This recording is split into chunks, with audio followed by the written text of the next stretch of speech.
Jero Gede Batur Alitan mengundang umat Hindu untuk ikut ngaturang ayah dan mempunyai dalam proses pembangunan Pura Pasar Agung di Madianing Gunung Batur. Pura Pasar Agung merupakan pura pesanakan Ulun Danu Batur. Jero Gede Batur Alitan mengatakan, Pura Pasar Agung mengalami kerusakan parah pada tahun 1928 setelah mengalami beberapa kali perbaikan. Kini Pura Pasar Agung dipugar total. Tahap awal pemugaran difokuskan pada Utamaning Mandala yang diprediksi menghabiskan dana yang cukup besar. Pembangunan pura yang berlokasi di medan yang cukup berat tersebut memerlukan pembiayaan yang besar.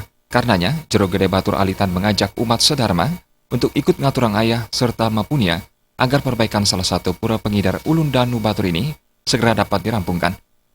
Umat Hindu dimanapun berada, baik kepada guru wisesa, gubernur, bupati, kodia, tokoh-tokoh masyarakat, tokoh-tokoh puri,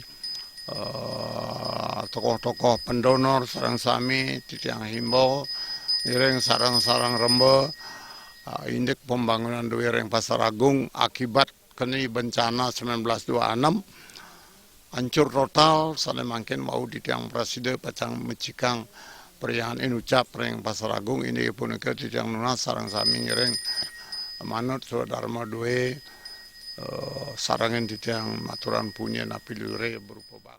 Proses pembangunan pura yang didasarkan niatnya tulus ikhlas ini diharapkan mendapatkan dukungan punya baik dari pemerintah, tokoh, serta lapisan masyarakat di Bali maupun luar Bali. Suteja dan Sufiatna, Bali TV.